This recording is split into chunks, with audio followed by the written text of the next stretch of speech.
Hey, happy Wednesday. It's hump day. Thank goodness I'm ready for the weekend. I am multitasking here. I'm actually cooking dinner now at like 2 o'clock in the afternoon because if I don't do it now, it isn't gonna happen. So I'm cooking, and this brings me back to my former life days where I was teaching because, little known fact, I was a home economics teacher. Crazy, right? Like most of the country doesn't even have home ec anymore. And I know it probably sounds like a really country thing to do. And maybe it is, but I am from Kentucky and home ec is a thing here, but not so much anymore. But anyways, I'm cooking dinner and I thought I would just pop on here and kind of do a little recording as I cook. And today I was thinking I always make a list of all the things I need to get done and what needs to be done and what priority. And it really just got me thinking about how people do all the things they need to do, like drive your kids all over the place for carpool or cook meals or grocery shop and whatnot when they have cancer. Because as you know, I'm a stage 4 lung cancer patient. I've been at this for over 5 years now, and it never really gets easier, really. I think if anything, my fatigue has gotten worse over the last probably 3 years, really. At first I didn't feel like it was that, well, I guess when I was first diagnosed it was pretty bad, but then once the Tagresso started working and whatnot, I felt like it was pretty good. But then the longer I've been on Tagresso, I think it's just gotten, harder, worse. So I was just gonna give you some tips of things that I do. So I try to be organized. So like I said, I taught home ec. It may not be any shock to you now that I am a stay-at-home mom, and I have been since my oldest was born, and he will be 20 in May. So I always wanted to be a stay-at-home mom when I grew up. So things like meal planning and cooking and cleaning and whatever else is something I kind of enjoy. So I try to just be really organized with things. Like I try to make a list of what we're gonna have for dinners, then make a list of what groceries I need. I try to do a big order of groceries on Saturday. It's typically when I do it. I'm really fatigued by the end of the week. Like Friday, no good. Saturday, a little bit better, but by Sunday, I'm feeling like I've rested a little bit. So I try to make my grocery list on Saturday, and I do what we have here called Click List through our Kroger, where I order the groceries online and then I drive and pick them up. So I try to order the groceries on Saturday and pick them up on Sunday after my class that I go to at F45. Then I come home and I try to do what I call batch cooking on Sunday. And that may not mean that I cook every meal, because obviously I'm cooking dinner for tonight right now. It's a new recipe. It's called shawarma casserole. We'll see. New year brings new resolutions and all of us trying to eat healthy again after my surgery. So I kind of come home on that Sunday and I wash all the fruit, wash all the vegetables, cut it all up. Little tip, if you have berries that tend to mold so quickly, if you you wash them, let them dry really well. I lay them out on these drying mats that I have on the kitchen countertop. Let them dry. If you put them in mason jars with a lid on, they'll stay good in the refrigerator without molding for close to a week or better. So I do kind of all that because my kids won't eat the stuff that's healthy if it's not prepared, kind of. And then I'll do something like, maybe if 2 recipes have ground beef in them, I might brown the ground beef, put it in the refrigerator so that takes one step out of it later on in the week when I'm tired. I try to make a soup on Sundays because that's something that people can take for lunch. We can eat for dinner. If we've had a busy night, it heats up really easily. Sometimes I put it in the crock pot. Sometimes I do it on the stove.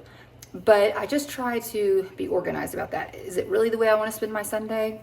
Not always, but it always sets me up for a good week. And it wouldn't have to be Sunday. It could be any day that you feel like is your best day, or a day that you're at home.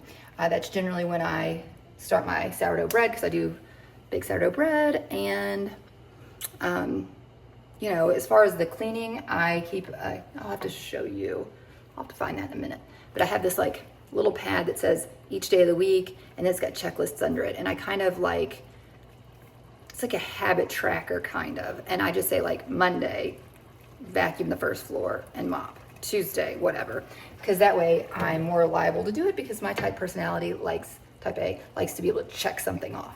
So if it's on the paper and it says I'm going to do it, and I can check it off, then I'm more likely to do it. And I try to spread that love around. Now, I am fortunate that I do have someone who cleans for me every other week. So I only have to do that every other week.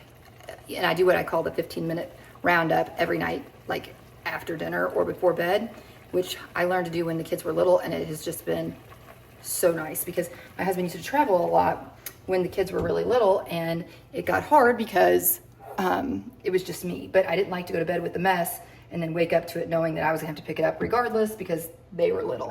So what that is I just, at the end of the day, I set my timer on my watch for 15 minutes, and I just pick up anything and everything on the first floor that I see that is not in its place, to be able to be ready for the next day with a clean house, or not necessarily clean, but at least organized and picked up.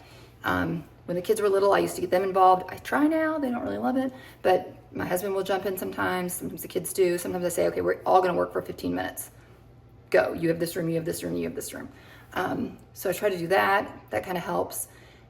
And I'm going to be honest, and I know this is controversial, but because the fatigue has gotten so bad, I have tried all sorts of things like napping, but if I nap, then I felt worse when I woke up and I couldn't sleep at night. And I've tried like resting in the middle of the day, and if I sat down, I ended up falling asleep.